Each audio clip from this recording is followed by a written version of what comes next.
time. We're about 4 hours away from first pitch, but that's not stopping people from coming out. You're absolutely right. It is spring break, so a lot of people decided probably just to bring their kids and just be here and share in this moment. Here's a shot from the ground there, and you can see the people lining up, getting ready for the parade. It's set to start at 4:30, so it looks like we're a couple minutes past that time.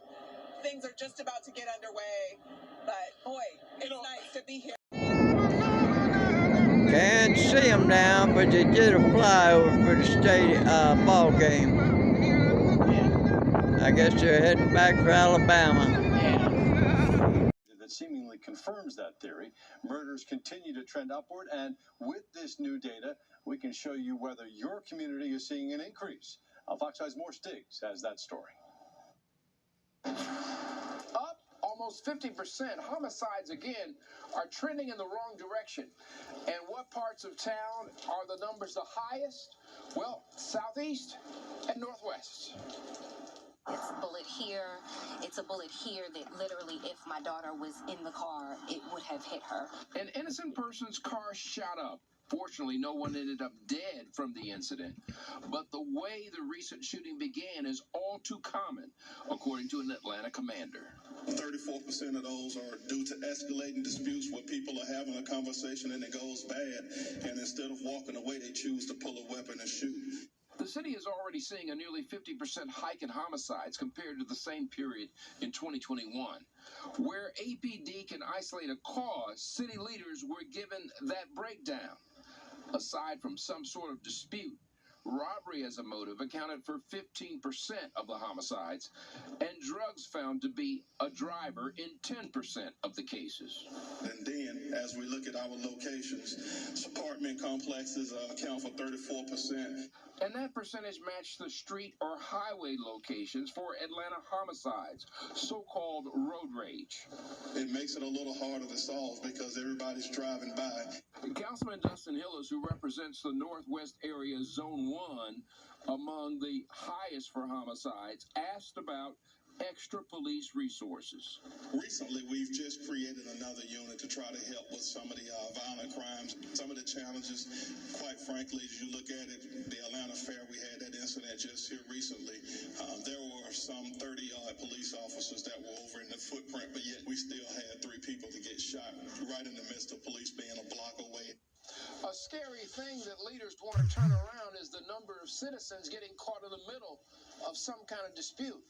So, the city is investing resources in de-escalation strategies and programs.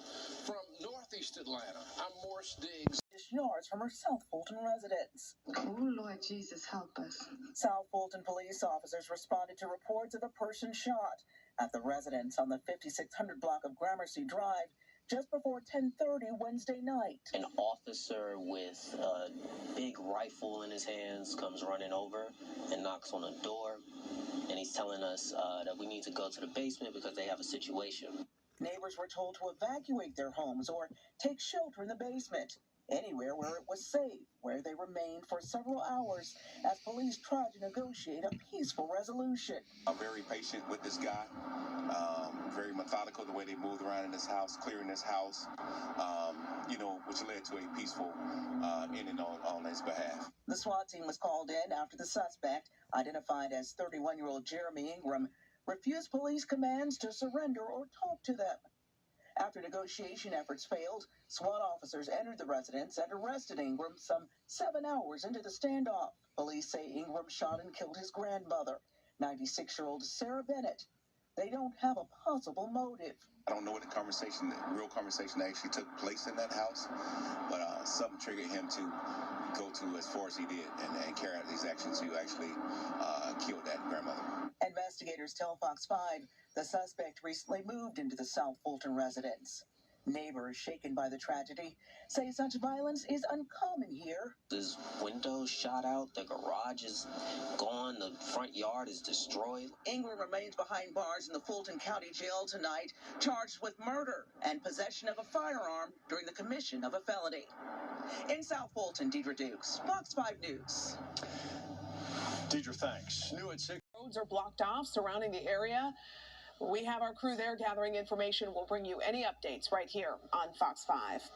New at 10, Georgia. Addictive and has been found in all 50 states. The CDC reports within a year span, more than 105,000 Americans died from drug overdoses. The DEA is trying to combat overdoses by getting it off the streets. So far this year, they've seized more than 2,000 pounds of fentanyl. Last year, they collected 15,000 pounds, and that's enough to kill every American.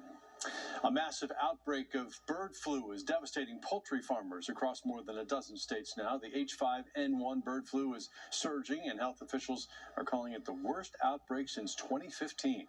Farmers are having to kill infected birds and any bird potentially exposed to a sick animal, and more than 22 million birds have died as a result, and zoos are also having to take extra precautions.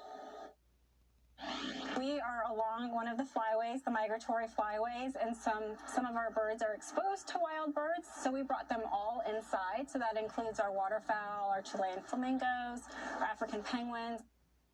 The USDA has been exploring vaccines for birds to avoid another deadly outbreak in the future, but eggs have already gone up by 52% in the last 2 months. This just ahead of the Easter holiday. The pandemic forced people to performing a pit maneuver to stop the car, which crashed. An APD officer jumps out, gun drawn, runs up to the driver's side of the window.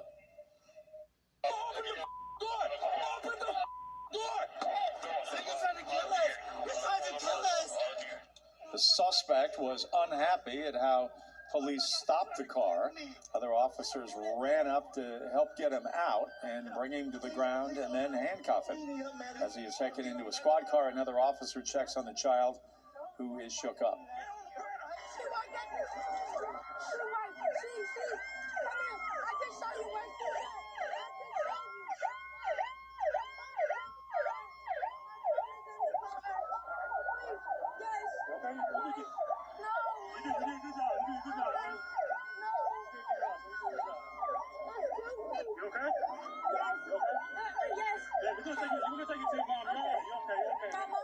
Police say the mother helped officers. Right now, be sure to join us later. We're going to continue to follow the story and bring you the latest. But for now, that is the latest from here. Rob DiRienzo, back to you. Rob, thank you. The pothole posse is back. The Sacramento County coroner has released the identity of 6 people who were killed in a mass shooting this past weekend. Investigators say the shooters opened fire moments after a massive fight broke out around 2 o'clock Sunday morning. Multiple police officers in the area rushed to the scene when they heard the shots. It isn't clear whether the brawl is linked to the deadly shooting. We are shocking girls, and they're linking the increase to the popular social media site TikTok. Doctors at UCLA typically see 1 to 2 cases linked to social media a year. That number has swelled to 10 to 15 per month. Johns Hopkins University's Tourette Center numbers have also gone up. That 6 people were killed, 3 men and 3 women, ranging in age from 21 to 57. Pop duo Ali and AJ were performing in the area and were forced to take cover after the shots rang out. Probably something small, those stupid arguments, so they want to pull out guns and start shooting each other, not even think about the innocent people that is around. Meanwhile, more than a dozen people gathered at the scene Sunday night for a vigil. In addition to the deceased, at least a dozen people sustained injuries during the frantic melee. The suspect in custody is being held without bail and makes his first court appearance tomorrow. In Sacramento, Claudia Cowan, Fox News. But will be booked into jail once he is fit for incarceration. He faces charges of possession of a firearm by a prohibited person and possession of a machine gun. Police say Martin is the brother of the first suspect, 26-year-old Dondre Martin.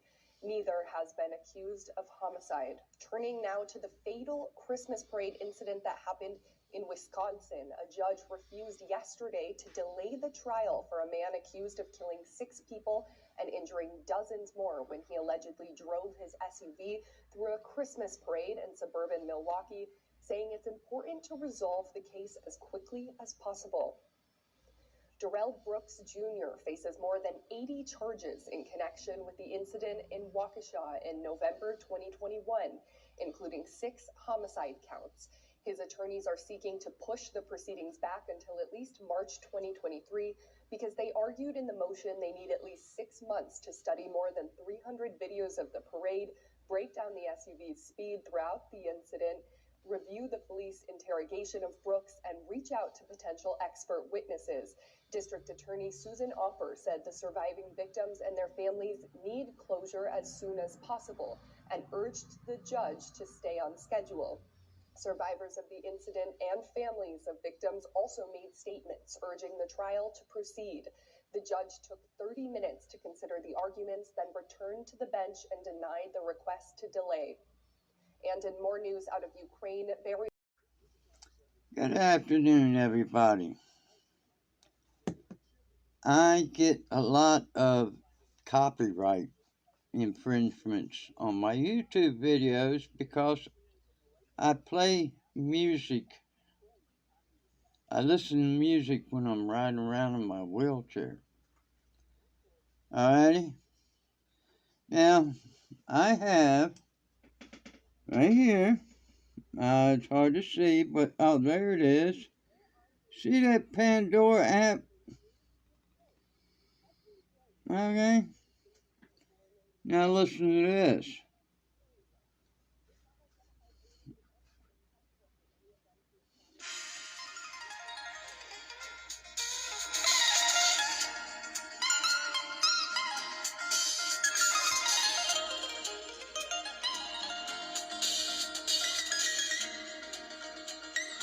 Because I'm listening to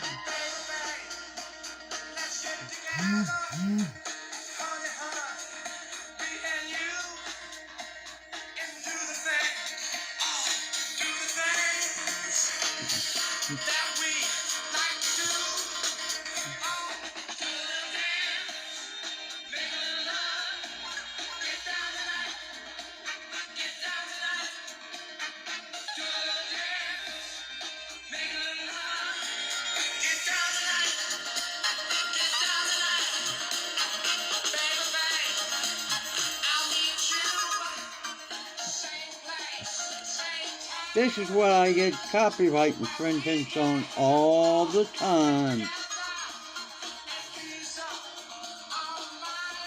Come on, YouTube, give me a break. I'm an old man and music makes me happy.